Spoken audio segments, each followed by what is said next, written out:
মাঘ দিবস। মাঘ দিবস বলতে কি বোঝায় এটা তো বুঝতে পারছেন আপনারা, এটা একটা সমাপনী দিবস। আর সমাপনী দিবস বিদায় আজকে আমাদের কৃষি অফিসার মহোদয় আসছেন। উনি কিন্তু যেখানে সেখানে যান না, এবং আপনাদের এই যে এতদিন 14 সপ্তাহ আপনারা কষ্ট করছেন, সেই সুবাদে স্যারের আজকে এখানে সমাপনী অনুষ্ঠানে আসা। তবে আপনারা এতদিন আমরা যে 14 সপ্তাহ যে একটু সবাই মিলে কষ্ট করলাম কম বেশি, অনেকেই আমরা অনেক কিছু শিখতে পারছি। আমরা যেমন ভালো বীজ শিখতে পারছি, পারছেন না? পারছেন? এর মধ্যে উপকারী পোকা কোনটা, অপকারী পোকা কোনটা, এটাও আমরা শিখতে পারছি, পারছি না? আমরা কিভাবে কীটনাশক ছিটাবো জমিনে, বাতাসের সামনাসামনি যাওয়া যাবে না, আমরা কিন্তু প্র্যাকটিক্যালি দেখাইছি, শিখছেন না এটা? তাই এরকম আমাদের যে ট্রেনটা এতদিন যে আমাদের শিক্ষণীয় বিষয়টা ছিল, হয়তো আপনারা সবারই বয়স বেশি মনে রাখতে পারবেন না, তবে কিছু কিছু মনে রাখলেও আমাদের অনেকটা উপকার আসবে।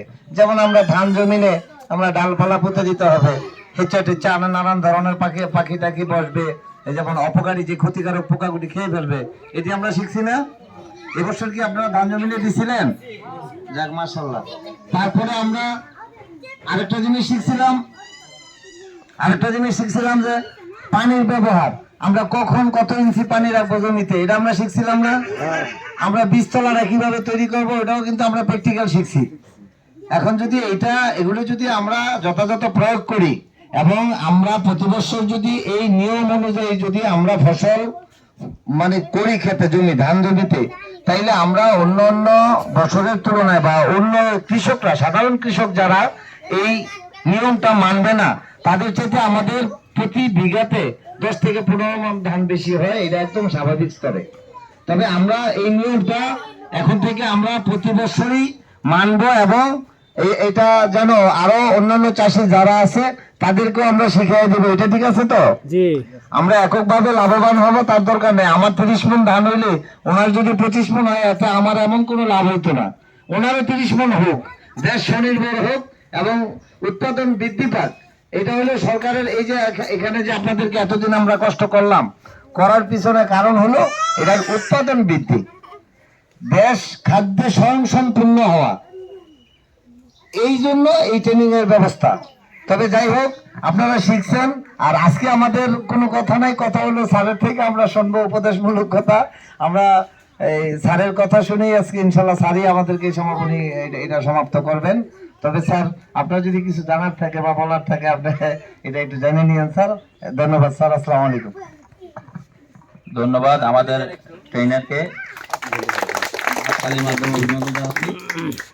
এই পর্যায়ে আমাদের মধ্যে কথা বলবেন আমাদের আজকের অনুষ্ঠানের সম্মানিত সভাপতি মোহাম্মদ শাহ আলম স্যার, উপজেলা কৃষি অফিসার, মেঘনা, কুমিল্লা। ধন্যবাদ জনাব মোর্শেদ। আমাদের আজকের এই মাঠ দিবসে উপস্থিত আছেন আইপিএম ট্রেনার অত্র ইউনিয়নের প্রাক্তন মেম্বার জনাব দিদার হোসেন। এছাড়াও আছেন ট্রেনার জনাব হাবিবুর রহমান, মধ্যস্থ আছেন জনাব সিরাজুল ইসলাম, দলনেতা, এবং আমার সামনে উপবিষ্ট কৃষক কৃষানী ভাই বোনেরা, আসসালামু আলাইকুম। এই গরমের মধ্যে আসলে কষ্ট দেওয়ার ইচ্ছা ছিল না, কিন্তু এটা না করলেই না। এই আমাদের আপনাদের একটা ভাতা আছে, আপনারা জানেন, যারা স্কুলে ছিলেন তারা জানেন সেই ভাতাটা, এই মাঠ দিবসটা না করলে কিন্তু ভাতাটা তোলা যায় না। মাঠ দিবসটা ভাতা তুলে আপনাদেরকে সেটা অতি সত্বরে দিয়ে দেওয়ার চেষ্টা করব। আমি মেঘনা উপজেলা থেকে আছি প্রায় 3 বছর হতে চলছে, কিন্তু আমি গত 3 মাস যাবত, গত 21 তারিখ থেকে 4 তারিখ পর্যন্ত ছিলাম হচ্ছে দিনাজপুর। 4 তারিখ না, 6 তারিখ পর্যন্ত দিনাজপুর ছিলাম। এর আগে ছিলাম মাদারীপুর, তারও আগে ছিলাম মাদারীপুর। মাসে 15 দিন থাকি অফিসে, আর বাকি 15 দিন হচ্ছে ওখানে ট্রেনিং করি। তো সেই ট্রেনিংটা হচ্ছে এই পার্টনার একটা প্রকল্প আছে, সেই পার্টনার প্রকল্পের উপর। আপনাদের মেম্বার সাহেব কিন্তু আগে একটা ট্রেনিং করেছেন আইসিএম এর উপর। আপনার ট্রেনিং কতদিন ছিল? 3 মাস। কোথায় ছিল সেটা?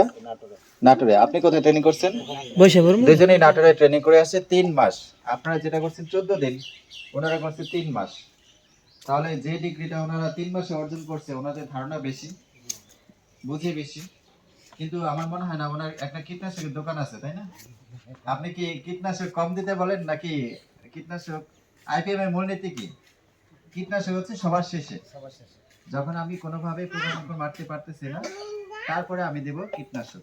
কীটনাশক আবার লিমিট আছে, যে যেভাবে দেওয়ার কথা সেভাবে দিতে হবে। যেমন ডাক্তার বলে দেয় যে জ্বর হলে নাপা খাবেন, জ্বর না হলে নাপা খাই না। আপনারা কি খান? ডাক্তার যদি বলে একটা দিতে, আপনারা কি 2টা খান? অনেক সময় বেশি জ্বর হয়ে গেলে কুলাইতে না পারলে অনেকে 2-3টা খাই ফেলে। এটা ঠিক না, এটা কিন্তু শরীরের জন্য ক্ষতিকর। তো আমরা যেটা আইপিএম এর যেটা বলছি, ইন্টিগ্রেটেড পেস্ট ম্যানেজমেন্ট বা সমন্বিত বালাই ব্যবস্থাপনা, এটার মূল উদ্দেশ্য হচ্ছে নিরাপদ খাদ্য উৎপাদন। খাদ্য নিরাপদ হয় কিভাবে? বিষমুক্ত, তাই না? খাবারে যদি বিষ থাকে তাহলে কি সেটা নিরাপদ? কারণ খাবারে কি বিষ থাকে? থাকে না। এই যে সবজিতে থাকে তারপরে অন্যান্য ফসলে ধানে পোকার জন্য দিচ্ছেন, কীটনাশকের জন্য তো আপনি তো দিচ্ছেন পোকা মারার জন্য। যেমন লাউয়ের কথা বলি বা